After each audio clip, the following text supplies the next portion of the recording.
Apple has been charging a tax on anybody that runs stuff inside of their app store walled garden. It's 30%. A lot of people have been unhappy about this for a really long time. It's really hard to make money in Apple if you're trying to do certain types of things. And the developers who probably got hit the hardest on this was anybody who was trying to do NFTs, because that was viewed as a digital good by Apple. And so it made it that if you were trying to do something inside of the Apple iTunes walled garden space, that you would have to pay a lot more for an NFT than you would if you, say, went off into the web. And so basically that ecosystem was just locked out and didn't exist. When this Apple tax was first put in place, I think the original vision for it was, if you're doing in-game purchases on digital items and Apple's providing you all of this infrastructure and all you have to do is deliver the app, that Apple should get some cut of that. That has increasingly been viewed as extremely anti-competitive and way too big of a bite. That makes it way too hard to make money, and too much of the revenue gets shoveled into Apple's coffers. And Epic Games specifically took issue with this and tried to skirt it by giving people a way to purchase in-game things without having to pay the Apple tax. And Apple got really upset about that, and they ended up in court, and Epic won. And they won, and they were supposed to have a certain thing that happened, and Apple thumbed its nose at that. And recently they've gotten in trouble for doing the thing that they weren't supposed to do. So let me throw that on the screen. There's ramifications of what this lawsuit might mean. Mostly it means Apple's going to have to pay some fees and some fines. And Epic has said that they would be willing to stop doing what they're doing with this lawsuit if Apple ends its royalties program 30%, whatever. And this is not over yet, but it looks like Apple is pretty much going to lose, as well as they've had some trouble in the EU that is likely something we should cover. So, Lucas, you're kind of checking up on this. I'm curious to hear your thoughts on what's going on in the current situation here. Well, you mentioned the size of the bite and the size of the bite getting so large that this practice was being called into question. But I would say, no matter the size of the bite, that this has been a disgusting abuse of the exchange and of their position that has been allowed to go on. And crypto certainly, or wallets and who were trying to get listed on the App Store certainly took a hit, but nobody seemed to care. Well, Gaming the is weird well, the weird thing about that is there's a bunch of apps that exist that are doing something that Apple has said they're supposed to get a cut of, and it sure doesn't look to me like they're getting a cut. So I don't know if Apple is selectively enforcing this, selectively allowing certain types of things to exist, because when I look at something like Coinbase, or I look at something like a stock trading app, or I look at something like Exodus, and these all have like exchange capabilities inside of it with things that are not money. Then I don't understand why Apple's tax doesn't apply, because if you take the strict definition of digital goods, a lot of crypto would fall under the ruling of digital goods. But Apple seemed to only focus in on NFTs as being the things that they wanted to enforce, and even that some companies got through. Well, they chose to enforce what they thought they could. But as to your question as to whether Coinbase and other companies are cutting a deal on the backside, sure they are. And this is the problem. This is the problem of the racketeering, of allowing companies to enter the fray of business and create an exchange, and then on top of that exchange, uh, begin to abuse their position and their power as to what they are squeezing out of everyone who is joining in the exchange. I don't have a problem. Well, let me make a case for Apple here, because at the beginning this didn't seem that bad, because when I first started developing Apple apps, it was when this first started to come into play. And what Apple said we're going to offer the world, consumers, is a safe mobile experience. Because before, you had kind of this unconstrained way that you could potentially get stuff onto a device. Like it was the responsibility of the user to install things. You didn't really know what you were installing. You didn't know if it was safe. You didn't know if it was protected. And you could easily get malware on your device. And then you sort of were stuck and you had to deal with the ramifications of it on your own. Apple said, we're going to offer a service to the world, which is we are going to review apps. We're going to make sure that they're safe. We're going to make sure that there's no malware on here. And you can basically trust the delivery channel. So they built up the ecosystem, the infrastructure, the trust infrastructure, and the companies that wanted to play inside that sandbox. Apple said if you're a free app, if you're not doing anything that has a monetary financialization component, you can just do all of this and you get it for free. But the people who are going to make money, that are substantially going to benefit from the stuff that we've done, we want a piece of it. I think the bite was too big. And I don't think it's correct to say that any bite is too much because they're providing a service. They're doing a thing. There's a cost associated with it.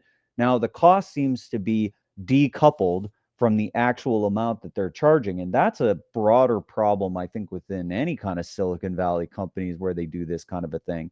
But from the perspective of if the bite had been, let's say, not 30%, but 0.3%, no one would be complaining and no one would be saying that they don't want to play in that space because the value to the cost would be more aligned. But 30% is so egregious that it makes it almost impossible to make money when you have to pay that fee. I want to pop in here real quick, Grant. When I was searching and when I think of Epic Games as a gamer, one of the big things that pops to my mind is Fortnite. And Fortnite is a gigantic game. It's been a huge game for years. It makes a lot of money on its suits, its in-app purchases that people can go in there to change the way that their guns look, the way that their characters look. And that was one of the big things that I was seeing was the issue between Apple and Epic Games is Epic Games was implementing an in-app payment system, which was in a violation of Apple's rules, and it got kicked off of the Apple Store back in August of 2020. And it looks like after this ruling that Fortnite might be coming back to Apple uh, devices to be played again. Yep, you nailed it. That's exactly what's going on. And this is also this is the bite that Apple wants to take that has nothing to do with them confirming the security or the intent of the applications that are looking to get listed on their exchange. Well, But wait a minute. Hold on a second. Like, we got to make sure we're clear about this. They absolutely get that. Fortnite gets it. Everybody does. Anybody that submits an app to an app store, they have to go through this lengthy automation scanning. They have to go through this review process. There's scrutiny that happens to anything that goes through the app store. So I'm not sure. well, Like, they definitely get that benefit. let's think about this. Let's think about physical correlations in the real world. You know, if you rent a booth at a bazaar, uh, does the organizer of the bazaar get a percentage of your sales and a tax?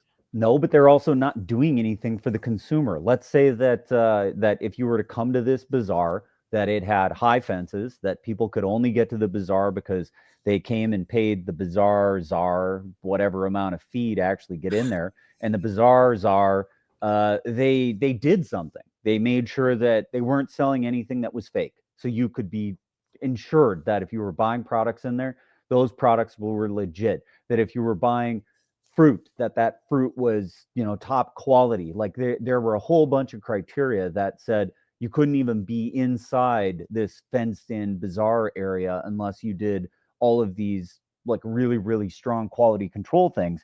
And the czar of this bazaar said that they were going to charge you a fee for that, and the fee was a proportion of sales. That's what we've got going on here.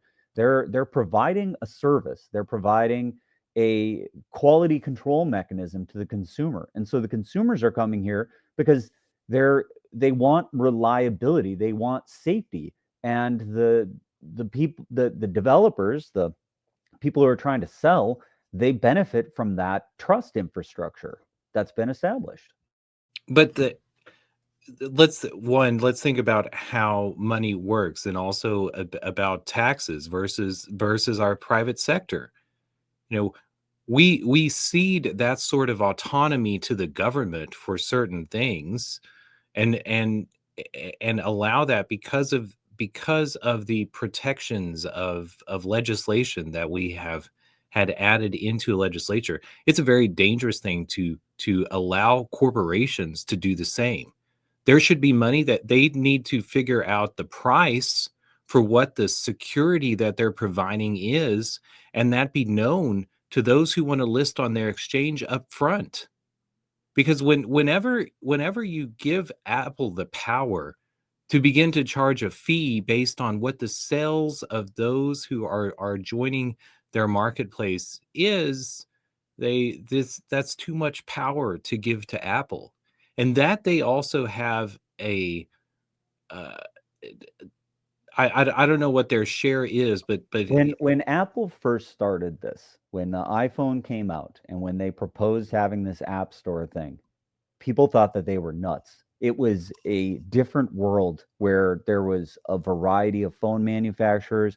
Apple did not have the market share that they do today. And it was not obvious that this was ever going to make them a lot of money. In fact, a lot of people kind of scoffed at it because they said, you don't have the market share to be taking this. And I don't know who's ever going to play along with this, but like nobody's going to do that. Lo and behold, Apple hits a home run with the iPhone, becomes super popular, and it just so happens that a lot of people were willing to go along with this. If you're making in-app purchases on your games, you're paying this tax and you didn't even realize it. And a lot of games just went along with it. It was Fortnite that made us think about it. It was Fortnite that said we were making money before we came on to Apple, and we don't want our profits on the Apple side to be affected. But I mean, they could have played ball just like every other mobile game developer has been paying this tax and never even caused us to think about it. It's because Epic decided that they wanted to challenge this. And as a developer, if you want to release on some other platform, you can. You're going to have to pay them a fee. Do you think Nintendo doesn't take a cut when you release into Nintendo's world, or Sony doesn't take a cut? They absolutely do. Every single one of them does. That's how these companies make money. I mean, this is not something different. I'm not trying to argue that Apple's in the right here, but like this is not dissimilar practice to other places where you might release a game. well, that's collusion, and they're getting away with whatever Apple or anyone else has moved the bar in. I think this is to me, it's not about the corporation or the developer of the applications that are trying to get on the exchanges. What's the best experience for a consumer?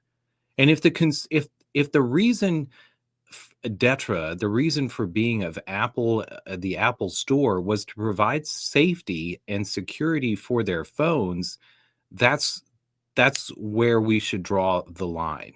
Because to allow them to go further and to dig into the pockets of their consumers by participating in the or taking a bite of all of the transactions that occur afterwards, we're laying a massive a massive burden on all of the possibility of experiences that can be had with the applications that are listed on the store. Now let's also think back to where the Apple Store comes from. It comes from the iTunes Store.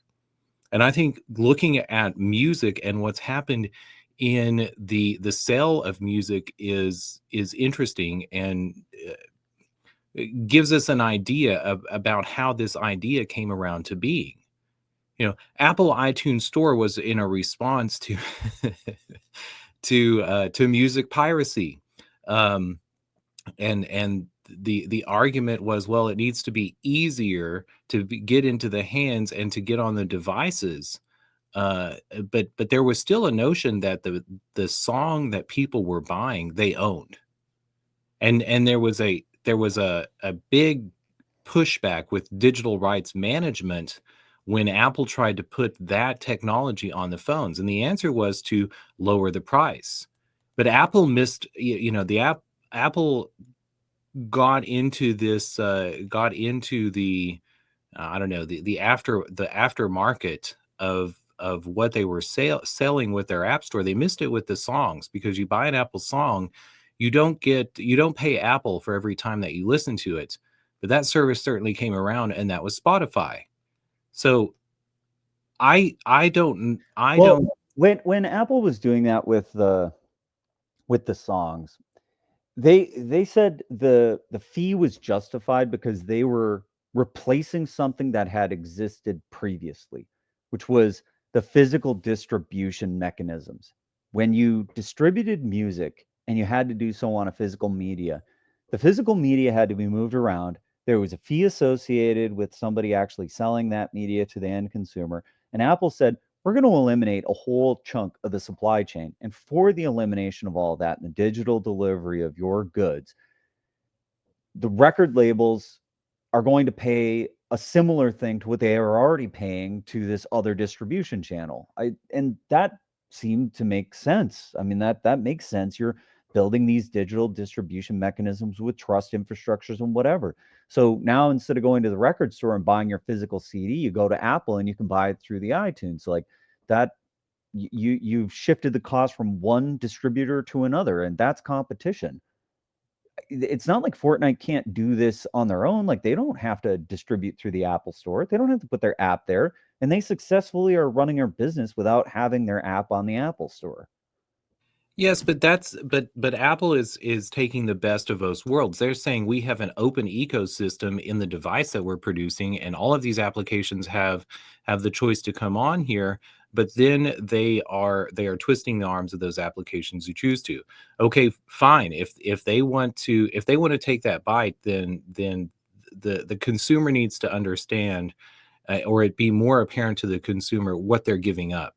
There's also another correlation that I think about in the paradigm that we've accepted with this Apple tax in the Apple Store, and that's John Deere. I don't know if you've been following the fight between farmers and John Deere, but it also exists for other car companies. When you buy a car, do do you get access to the proprietary software that comes with the car? Because John Deere's locked it out, Ford's locked it out. We're going to see cars like Tesla that whenever you don't pay your monthly car payment, that all of a sudden you can't turn your car on. And I don't know that's the world that consumers want to live in. So I think we need to start turning back and drawing lines as to what happens at a point of sale.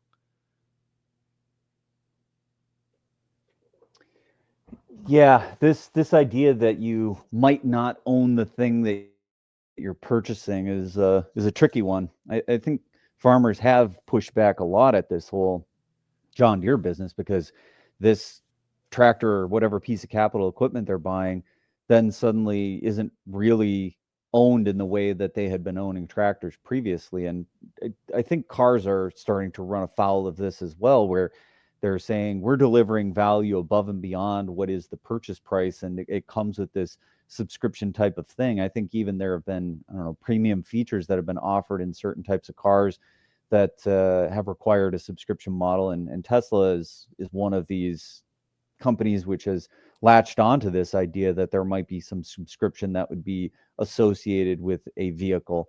I think it's dangerous water to be in, especially when it's not obvious that this is what's required, or even that if you decide not to pay for the subscription, that a substantial amount of the capital cost that's invested in the physical device would cease to function. That seems to be pretty tricky because now you really aren't sure exactly what you're getting and what the ramifications are. And if that company goes out of business, what does it mean for the long-term value of the device? Like if whatever subscription thing was going on with that tractor and John Deere software services goes out of business in some sense, does that brick your device? Like that's tricky water. I think that this is something that, if there is government regulation, there ought to be something looked at and at least strong disclosures so that anybody buying one of these knows exactly what they're getting and what the ramifications of certain types of scenarios would be. Well, I think we're also beginning to grapple with this terms and coming up with buzzwords like custody, and custody is is something that those in the world of crypto are very familiar with, especially maybe in the world of Chia. But having custody and control of your information or information that you've paid for is something that people are trying to figure out how that what that world looks like. So this is part of the reason that the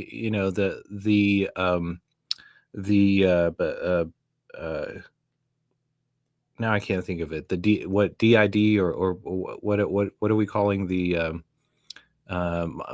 the oh my goodness, it's been too long. The uh, the custodied information on the Chia blockchain, the side chain. Um, The dig network, the data Big layer. network. All I could think of was DIG. Thanks, Michael. Um, yeah, this is why alternatives to the cloud are going to are imminently very important, because they're if we're going to begin to make distinctions and people understand how much autonomy and control that they've given up, and also what the cost of that control has been, uh, consumers have long been upset about that. We haven't even gotten into, part of that has been hidden from them because of the attention market that's been backing all of this. This is something else that consumers don't like, that companies have taken advantage of, in the same way that Apple has taken advantage of the fees that they ostensibly think they have control over for the apps that are listed on their store. So as we figure out digitally how to draw some of these lines and to return control to the consumer, uh, developers and companies that are creating products are going to have to return to some sort of concept of how much support that they give to a product that they have sold, and when to cut off that line. We used to buy software, Windows 3.1. What was the point for? The point was for the upgrades that you had access to for the software package that you purchased. And if you bought Windows 3.3, you could get the point 1, the point 2, and the point 3, but whenever Windows 4 came out, you were going to have to buy it all over again. And we have scrubbed that concept from our marketplace, especially with software, but with many other things. Think about how we pay for, again, music with Spotify, how we pay for Netflix, how we instead of going out and buying a DVD and owning that DVD, now we rent that DVD for a certain amount of time. Um, that's well and good whenever we're aware of it, but there are many things that people buy that they think they're buying, and taking custody of. So this is a great, maybe a point of fulcrum, this decision, because legislatures haven't had the wherewithal to grapple with the um, with the liberties that Apple and Google and other companies have been taking with their exchanges. But a judge is taking a stab at it. I would imagine that the appeals court is going to uphold it. Well, How about so? as far as But the ramifications of this specific court case, I think it might have less impact than anybody's really wants it to have. This is not going to end Apple taking this cut. This is not going to end any of that. The scope of this is fairly limited. It says that if you have an app and there are in-app purchases, that you can direct people to another channel to do it that's more onerous outside of Apple's normal pay channels, and that would allow them to skirt these costs. There is another disconnected thing which says in the EU, Apple had to allow for an alternative distribution mechanism, that you had to have like an alternative to the App Store. So if somebody wanted to come in and provide a similar type of service where you could distribute apps through some other app, that had to be allowed. So I don't think this is an end to that that Apple tax. And I don't think it's an end to these practices, but rather there is some competition that may come into place. And that might force Apple to take a much lower bite on the way that they're doing this because there's a way to work around it. So if there's a way to work around it, who's going to continue to pay that 30% Apple tax? Because you'll immediately see where if there's a workaround. And X was famous for this. X started offering the blue check mark for a fee, and if you were to buy it straight through the Apple store, it was more expensive. It was like $11, whereas if you bought it outside that channel, it was 8. So the cost was directly passed on to the consumer. And if this ruling stands and the appeal stands, then what will happen is there will be a way around the tax, which may force Apple to lower the tax. And I was just going to add on a little bit to that, Grant. You were talking about over in the EU, they end up coming out with the Digital Markets Act that they came out with in November of 2022 to combat this. And that's where you're saying that they had to allow other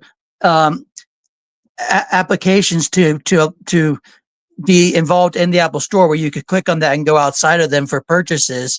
And that was, to help combat a bunch of different companies like Apple, Google, and Amazon and Meta that were having, kind of these gate kept communities where they had the technology and they had the community all developed around their devices. And that's how they were controlling it. And it looked like, I think that this is going to bring back a big win for a lot of streamers and a lot of game players in America for Fortnite, especially. I mean, like I was saying, that's a huge game, and to have it be kind of gate kept to different countries just because you don't want to follow certain devices or not be or want to have an Apple computer, I think is definitely been harmful for the last 4 years for that company. And when the floodgates opened to America, I mean, I was reading a Twitter post, and it was saying that there was 1 billion devices that were cut off from the Fortnite's play because of the Apple's judgment or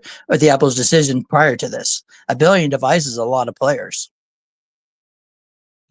Well, I think you're absolutely right, Rusty, and that this will be a boon for those people who are selling experiences or selling their content, and cutting off the platform's ability to take a look in and take a cut as to what is going on there. And again, I think that legislature, this is something that consumers broadly desire. You're 100% right, Grant, when you say that cost gets passed on to consumers. As we see a paucity, but options in what marketplaces there are. And we have Google Play, we have the Apple Store, but there are others that are coming around. I'm even thinking in terms of some of the forking of Chinese markets and Chinese phones and stores that are maybe not available to Americans, but are available to more people in the world. But this is something that consumers want, and it's hard to make laws that mean anything, and that there is a way to enforce.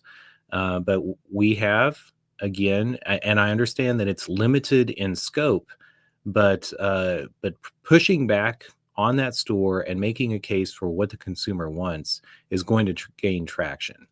So I would expect this to be a foreshadowing of more things to come, and a great curtailing of this notion that corporations get a say in their products after they sell them. And I think Grant hit it on the head earlier when he was speaking about, it's all about the amount of the tax that it was. The 30% tax is a large amount. And I kind of think of this when I think about royalties with NFTs. When you have a small NFT project, you're not making a lot of money. The royalties really make a big difference to the people that are trying to run that project. But if you're a project and you were able to just get memed up, or you were able to get viral and a lot of people start buying it, the royalties, then kind of become overabundance. And I think that, in that kind of a case, the royalties should be scaled down with the amount of money that they've been made. But I don't know, something like that could be taken with the Apple Store, where the tax is what it is in the beginning, but if you start scaling and making X amount of money off of the Apple Store, then the tax goes down. So both people get a benefit from it. It could be done. It's that this is an accounting mechanism where Apple could say for the first $100,000 it's 30%. Anything above that, then it scales back to 10. And if it's over a million, it's 3 or something like that. They could easily scale it if they wanted to. There's no barrier to that. I don't know. Again, I think we should have an emphasis and an expectation for products that are sold for the money to be paid up front. And I think royalties are problematic. Royalties are problematic for all sorts of reasons, and even what I mean, if we think about royalties with NFTs, what is the value of the base token layer in exchange of others? What is the volume of it? Those things aren't known, and putting more power as more one to change that royalty after the initial sale. I, I don't know that many people are going to agree with that, and to make it more complex. Again, I think that we should, even artists, and I understand artists like trying to support themselves with royalties, but the ideal world, everybody pays up front. How does the tipping economy actually work? No. I don't know if the royalty economy works either. Well, maybe that's that's all we've got to say about this. I think it'll be interesting to watch. Definitely, the ruling that just came down was in favor of Epic. Apple has said they're going to appeal. I'd be surprised if Apple wins on the appeal, because I don't know what new information they could possibly be bringing to light in this. The ruling had originally come out. They decided not to comply with it, and they've now been found to be out of compliance with the judge's orders. We'll see if the appeals court says that they can do something different, and it may adjust the way that Apple approaches the Apple Store. If they say we're not going to get as much money out of this, then they might change the way that they do business, which might not be the best thing for consumers, but it might open this up to competition and change the way that we all interact with our devices. And we'll definitely have to be watching for what happens with this court case, because it should resolve this year. I'd be surprised if the appeal doesn't come up rather quickly. If you find a Polymarket poll as to or bet as to whether the appeal is upheld, I'll take the upholding. All right. Well, we'll see you next time on FOMO.